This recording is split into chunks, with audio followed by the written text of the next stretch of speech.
안녕하세요. 절대갑TV의 명품 PD 한PD입니다. 제가 아는 자영업자가 삼겹살집을 하는데 저녁에 손님을 한 테이블을 받았다는 거야. 한 테이블을. 그만큼 자영업이 안 된다 라는 거죠. 요즘 자영업이 안 돼요. 자, 그리고 지금 우리 기업들 보면 그 잘 나가는 롯데 기업도 요즘 휘청거리잖아요. 자, 그래가지고 롯데타워도 보증을 쓰고, 그죠? 그리고 자산도 매각하고, 그리고 기업 임원들도 뭐 한 80% 자르고, 난리가 났어요. 지금 우리 경제가 아주 급락을 하고 있어요. 자, 이런 상황에서 한은에서 금리를 안 내릴 수가 없죠. 안 내릴 수가 없어요. 지금은 안 내릴 수가 없다. 자, 예전에 제가 몇 개월 전에 방송할 때 우리 경제가 너무 안 좋기 때문에 금리는 내릴 수밖에 없다라고 이야기를 했는데, 지금 2회 연속 내리고 있어요. 지난달 11일에 3.5에서 3.25로 내렸고요. 자, 그리고 오늘 또 금통위에서 3.25에서 3.0으로 인하를 했어요. 그래서 두 달 연속 조정했고, 하향 조정했고, 그리고 다음 달에도 가능성이 있다라고 이렇게 지금 뭐 얘기가 나오고 있어요. 자, 한은에서 금리를 내릴 때 어떤 이유가 있어야 되는 거죠. 경제가 너무 안 좋다. 자, 한국은행이면 그래도 가장 낙관적으로 전망을 해야 되는 거잖아요. 근데 내년 성장률이 한 2.1을 예상했는데 1.9로 하향했다라는 거야. 여러분, 1.9로 하향했다는 얘기는 1.9 밑으로 떨어진다는 얘기예요. 여러분들, 지금 성장률이 2%대인데도 이 정도의 불경기인데 1.9 이하로 떨어지면요, 그냥 하다가 망한다고 보면 되는 거예요. 기업도 망하고, 그 다음에 자영업자도 망하고, 그리고 엄청난 구조조정이 있다라는 거야.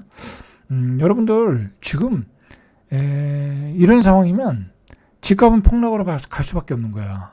왜? 거래가 안 돼. 거래가 안 되고, 그리고 빚이 많은 사람들이 다 집을 내놓는 거야. 그런 상황으로 지금 가고 있는 거예요, 지금. 이런 사실을 우리가 좀 알아야 돼.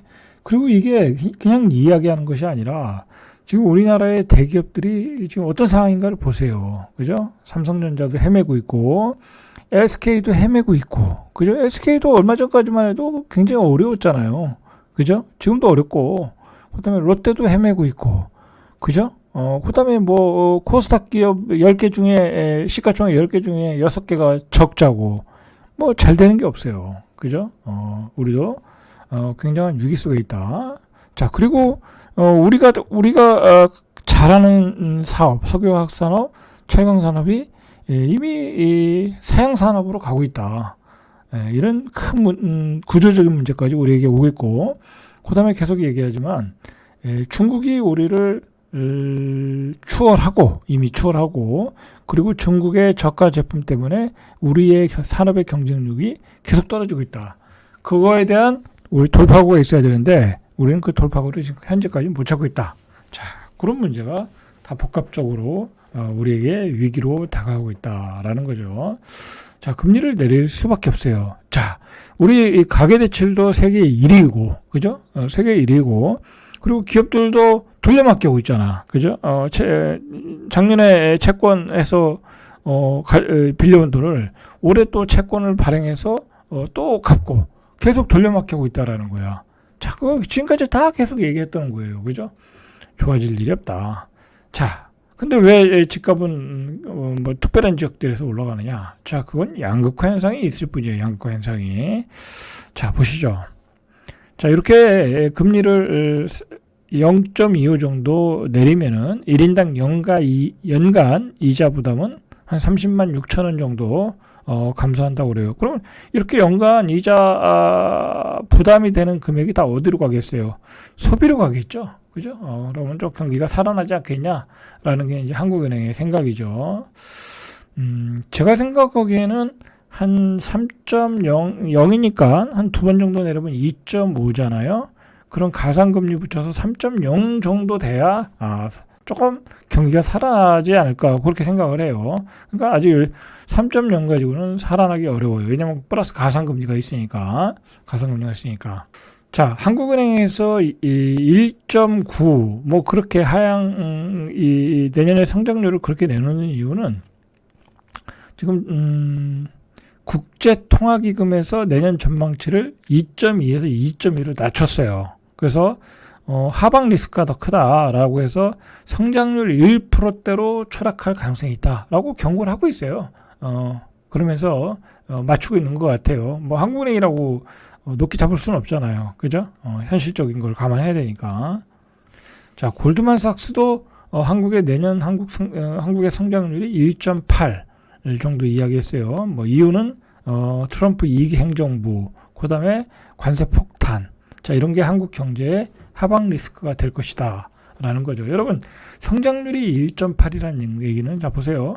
우리가 지금 물가 상승률이 기본으로 봐도 한 3% 또는 한 5%까지 가잖아요. 그죠? 체감 물가는 더 세지만 한 3%라고 해도 기본적으로 3%는 나와야 된다는 얘기예요. 그럼 이건 뭐예요? 1.8%밖에 안 된다는 얘기는 소비를 못 한다는 거죠. 경제가 안 돌아간다라는 거죠. 소비를 못 하고 있다라는 거예요. 자, 노무라 증권과 JP모건도 1.7. 자, 지금 대충 나오는 게 1.7, 1.8이죠. 홍콩 상하이 뱅크는 1점대 후반 똑같고요. 한국금융연구원도 한 2% 정도. 여기는 그래 낙관적으로 잡은 거죠. 자, 그러니까 대체로 보니까 1.8에서 1.9네요. 그죠? 자, 이 정도 나오면 이 정도가 내년에 예상하는 거예요. 예상. 그죠? 예상하는 거고. 한국은행에서는 자 보세요. 이창용 총재 앞으로 미국에서 신정부가 들어서면서 어떤 정책을 어떤 순서로 쓰느냐에 따라서 불확실성이 더 커지는데 전망치가 내년 2월 달라질 수도 있다. 더 내려갈 수도 있다라는 거예요. 2026년은 전망도 마찬가지다라는 거죠. 그러니까 더 떨어질 가능성이 있다라는 얘기예요. 2026년 되면 1% 이하로 간다는 전망이 나오고 있어요. 지금 나오고 있다. 자, 그래서 금리를 내린 거예요. 경기를 살려야 된다. 여러분들 생각을 해보세요. 지금 자영업자 10명 중에 3명이 문을 닫고 있어요. 10명 중에 3명이 문을 닫고 있고, 그 중에 7명 중에 4명이 그냥 간신히 먹고 살고, 나머지가 그냥 그 전보다 조금, 그 전만큼 좀 하고 있고, 그런 상황이에요, 지금. 그죠? 무너지고 있어요, 자영업자. 경기도 무너지고 있고. 자, 보세요. 지금 한국은행에서는 2025년도에 1.9%, 아까 얘기는 한 대로, 2026년도는 1.8%. 자, 1.8%. 그리고서 저성장이 고착화되고 있다라는 거예요, 여러분들. 그럼 2027년도에도 내려가겠죠? 올라오기가 어렵겠죠? 왜냐하면 자꾸 인구가 줄어들고 경제 인구가 줄어들잖아요. 여러분, 경제 인구가 줄어든다는 얘기는 뭐냐면 소비할 수 있는 인간이 줄어든다는 얘기예요. 그죠? 이 월급을 타는 사람이 줄어드는 거잖아요. 그리고 고령화 노인들이 더 많아져. 그 사람들은 뭐예요? 국가에서 복지 혜택을 받을 사람들이잖아요. 세수로 쓸 돈은 많아지고 세금으로 들어올 돈은 적어진다. 자, 한국의 저성장이 시작된 거예요. 자, 그러니까 알렌 머스크도 대한민국을 걱정하고 있는 거예요. 인구가 줄어드는 거에 대해서 걱정하고 있는 거예요. 자, 이렇게 갑작스럽게 또는 연속해서 금리 인하를 하는 것은 실제 3분기 성장률이 0.1에 그쳤어요. 원래는 한국은행에서는 0.5 정도를 예상했는데 0.1이 나왔어.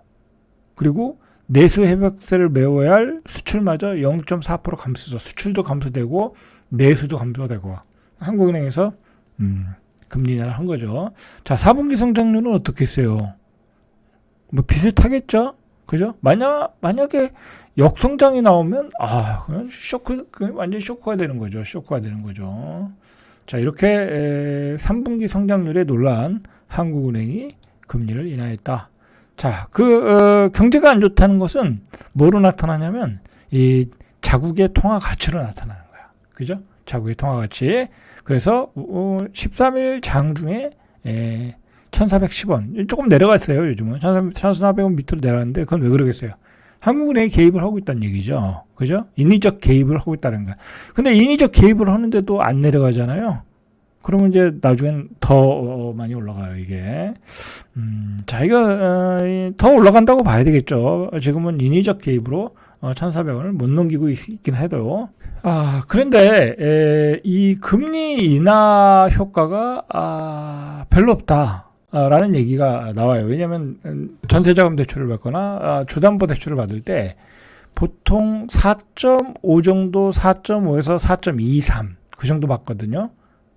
그리고 한 4.2 조금 내려서, 그러면 지금 내리기 전에 금리 인하 전에는 3.25잖아요. 그러면 1% 정도, 1%에서 0.8 정도 가산금리가 붙잖아요. 그 얘기는 이미 금리 인하를 반영해서 가산금리를 붙여서 대출했다라는 거예요. 그죠? 그러니까 새로 대출을 받으시는 분들은 여기서 예를 들어 지금 4.23이면 한 0.2 정도 더 내려가겠죠. 그죠? 한 4.0 그 정도 되겠죠. 이미 다 반영이 되고 있다라는 거야. 그러나 이제 기존에 많이 받으셨던 분들 있잖아요. 그죠? 뭐 저같이 이렇게 집을 옛날에 살 때 받았다든지 상가를 살 때 받았다든지 그런 분들은 인하 효과가 있겠죠. 왜냐하면 그분들은 기준금리가 떨어지면 떨어지는 거니까. 그죠? 금리 인하 효과가 있겠죠. 이제 이자에 대한 부담은 분명히 줄어드는 거죠. 자, 그래서 한국은행에서는 기준금리 인하 이후에 은행 대출금리가 높아진 이유에 대해서는 대출 지표금리인 시장금리, 이게 이제 5년채 국채가 되는 거예요. 5년채 국채금리가 국내 통화정책 완화를 기대로 해서 미리 반영했다. 그죠? 그렇게 보고 있는 거예요. 그래서 은행들이 8월부터 가산금리를 올렸다. 라는 거죠. 그러니까 아주 쉽게 얘기하면요. 지금 한 4.2 받으면 0.25가 더 떨어지는 거예요. 4.0을 받는 거예요. 다음 달에 또 금리 인하하면 한 3.75 그렇게 받는 거예요. 그죠? 자, 이제 금리가 내리니까 전세 가격은 올라가겠죠. 그죠? 뭐 대출을 더 받을 거 아니에요. 그죠? 더 올라갈 가능성이 있어요. 전세 가격은. 자, 지금 전체적인 여러 가지 문제들, 뭐 GDP의 저성장, 그죠?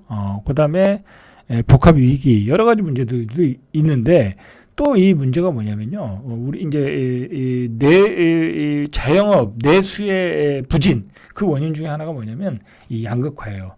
여러분들, 이 자영업자들이 이 장사가 잘 되려면 돈이 많은 사람들이 뭐 쓰는 게 아니에요. 돈 많은 사람들은 쓰는 데가 또 따로 있잖아요. 또 해외 가서 쓰고 고급 식당에 가서 쓰고 뭐 백화점 가서 쓰고 그러는데 일반 음식점들은 다 일반 서민들이 쓰는 거잖아요. 그런데 자, 이 통계를 보니까 28일 통계청이 발표한 3분기 가계 동향 조사 결과 1분위 소득, 그러니까 하위 20%의 월 평균 근로소득과 사업소득.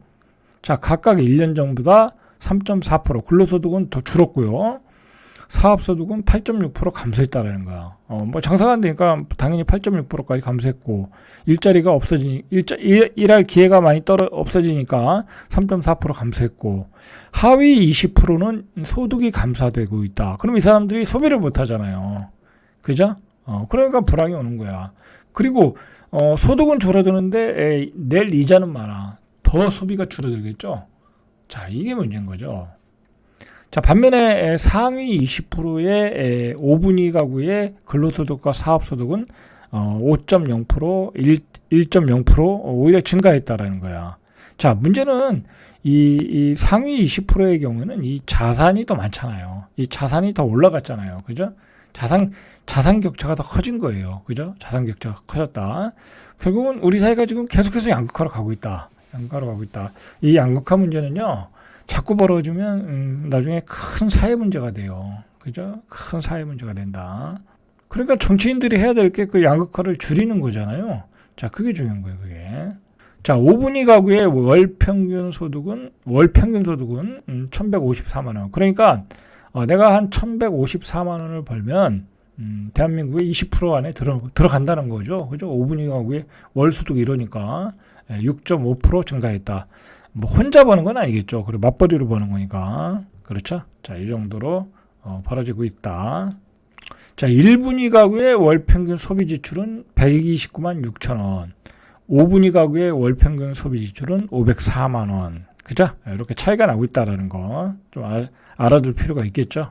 자, 실제로 이제 금리 인하가 되고 있어서 이 하단 금리, 최하단 금리는 지난달에는 4%대였는데 이번 달에는 뭐 3.5%대까지 떨어졌다라는 거야. 그러니까 최고 낮게 받을 수 있는 거 3.5. 지금 3.25니까, 그죠? 3.25니까 3.5까지도 받을 수 있는 경우는 있다고 그래요. 실제로 뭐 이렇게 받은 사람은 못 봤는데, 이렇게까지 하단 금리가 떨어졌다. 그러면 더 떨어지겠죠? 이번에 금리 인하 했으니까. 자, 그런데 여러분들, 이런 저금리가 결국 좋은 게 아니에요. 특히 우리 그 중간 소득자들한테는 이 저금리는 재앙이에요, 재앙.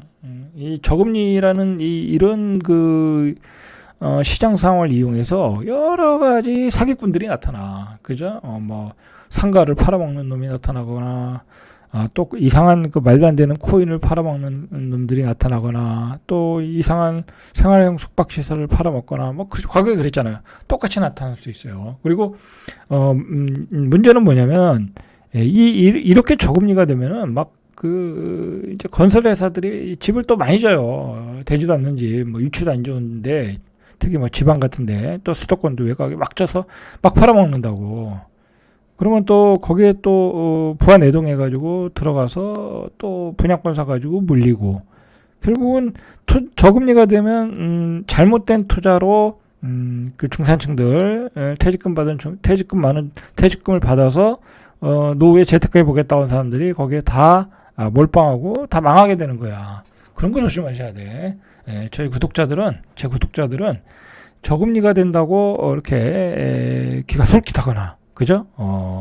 거기에 또 뭐가 있나 그렇게 생각하지 마시고, 절대 생각하지 마시고, 이제는 힘들다, 그죠?